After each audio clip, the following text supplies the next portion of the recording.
Hi, I'm Alexis Castro, and this is my honors project on Nature versus Nurture, the making of a serial killer.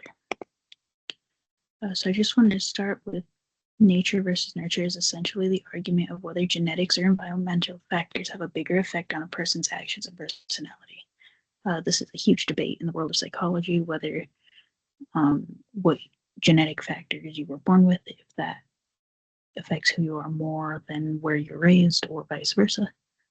And when it comes to serial killers, this topic isn't very cut and dry, as we see some who have genetic disorders and they go out and kill without having too much like trauma in their childhoods and things like that. And on the other hand, we have some that don't necessarily meet our like insanity guidelines, and they don't end up getting diagnosed with a bunch of disorders or mental illnesses, and they just hit a point in their environmental factors where they're pushed to a point where they kill. And then you have this middle ground. So right here, I put this little tiny graphic. Is it's not cut and dry. There's no just nature, just nurture. It works on a scale, and there are a couple serial killers where they are born with genetic disorder, and it starts to prevail as they get older, and then they are pushed by an environmental factor to a point where they break and they end up killing and committing crimes. So nature factors. Nature is based off of genetic factors that can affect a person's personality. They can be born with genetic dispositions, and they do not have to show immediately. They can start to show up and grow as the person grows and they age. So a lot of that is like mental illnesses. Certain ones, like my example here, schizophrenia, is not something that shows at a young age. It waits until they get a bit older. So when they start to show like early onset, it can be a bit of an issue. But mental illnesses can get passed on to children, and they could go through life and they start to show up as they get older. So in Morgan Geyser's case, as we see in, I didn't list it here, but in the book Slenderman, Online Obsession, Mental Illness, and the Violent Crime of Two Midwestern Girls by Kathleen Hale, we see that Morgan Geyser's father has very severe schizophrenia, where they have had to take all the mirrors down in their house because he would react and start to have like very bad episodes because of it. And by 12, Morgan started to show very early onset symptoms, but nobody, including her father, who has schizophrenia, didn't take it seriously. And then she ended up trying to kill one of her friends because a online character called Slenderman was speaking to her and told her to do so. Under this category, I decided to put Jeffrey Dahmer. I know he fits about both, and I think most serial killers do fit both nature and nurture. But I found a lot of nature for him, which I found very interesting, especially with his mental illnesses and with his predispositions. So his mother, Joyce, was suffering with depression, anxiety, and she attempted suicide, in which he was aware of. And I read somewhere else that during her pregnancy, because of her depression, she was taking medications. So I was seeing some back and forth on whether or not that medication would have also affected him in the womb, causing his mental illnesses to be even more likely to be predisposed. He was eventually diagnosed during his trial with necrophilia, borderline personality disorder, schizotypal personality disorder, alcohol dependence, which he started drinking as a teenager. So this really affected his brain, as the brain's not fully developed until 25, at least the prefrontal cortex isn't. So alcohol dependence would have affected his brain, causing him not to be able to make correct decisions. So it could have been one of those things that pushed him over the edge without him necessarily knowing. And psychotic disorder. So he had a couple events in his life, such as the divorce, his mother basically abandoning him because she didn't want to fight for him in the divorce since he was 18. And then, even like the suicide was a lot for him to handle. He was gay and he didn't want to come out to his family. So he had a lot of events in his life that could push him over the edge. But I think because he had so many mental illnesses, that had a bigger impact on his reactions. So here I just included his picture, and then I wanted to include this um, little clip on um, borderline personality disorder, because it's a brain imaging that says that the process of negative emotions are overactive in people with BPD, and then it's not normally like that in like a normal brain. So the more angry he would get, he would become overactive in his brain, causing him to push over the edge. So then nurture factors. These are environmental factors that can affect a person's personality.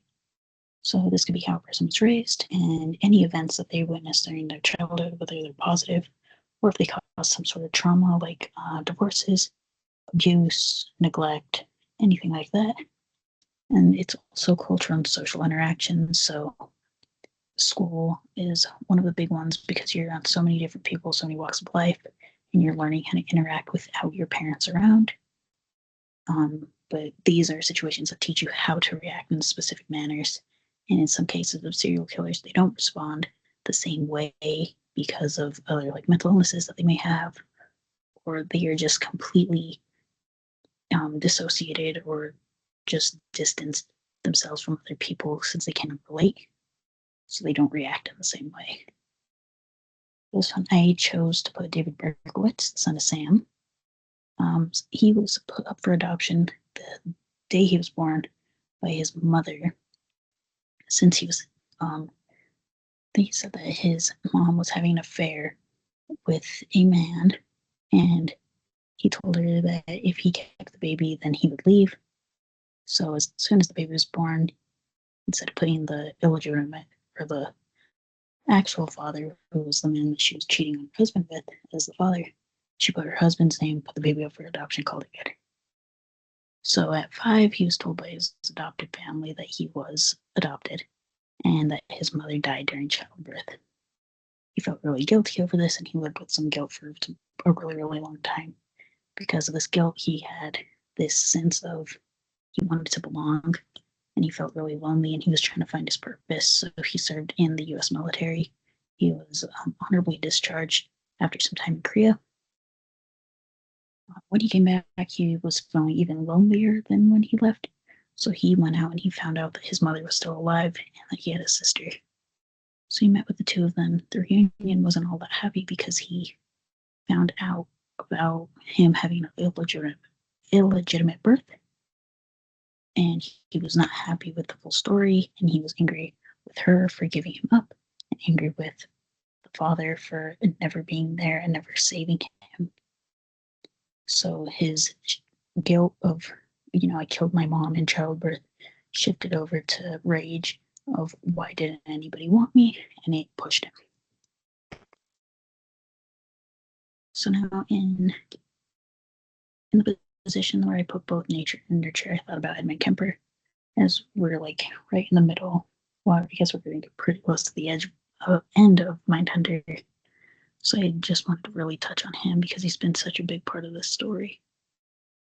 So he was born to a very domineering mother who was very, very verbally abusive towards him, made sure that he knew he wasn't going to be anything, that he wouldn't amount to anything, and constantly just put him down and made him know that, like, she is always right, he's always wrong, and it's never going to be anything else. So constantly being told and being belittled that he wasn't going to be anything, he started to hold a grudge against her, and he started to resent her at a very, very early age, to a point where he ends up, killing her. Well, I guess his first couple victims he left staring up at her since in the backyard, since she always wanted people to look up to her, which I found very interesting.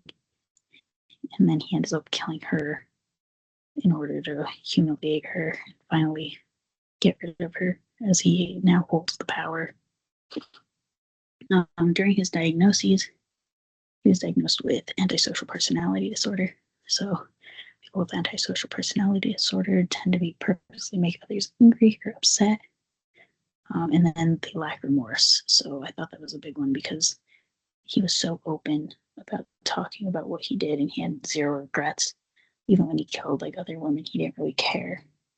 So, if he was diagnosed with this after the murders, like, how much you want to bet, like, he was diagnosed with this for the deaths, and then sexual sadism. So he liked to inflict pain for sexual pleasure, and I think these are two things that he would have been diagnosed with beforehand, as he was, abused early on. I don't think it would have taken him killing somebody to be diagnosed with this. But I think him having both of those diagnoses and constantly being domineered, I think kind of pushed him to a breaking point, and then he just kept going because now he's getting a kick out of it. So just closing out on this, nature and nurture alone cannot make a serial killer.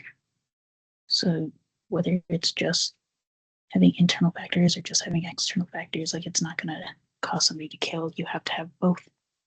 But on top of that, just because you have a mental illness or you go through something, just because you have a mental illness and then you go through something traumatic, that doesn't mean you're going to kill anyone. It's a very, very specific, like, there's not a specific serial killer gene out there. I know that there's MAOA, which is an aggressive gene, which I guess some of the serial killers have, but not each of them. So I guess we don't really know what makes a serial killer, but we know things that we can look out for now, thanks to Douglas. But yeah, that was my presentation. There are all my references. Thank you.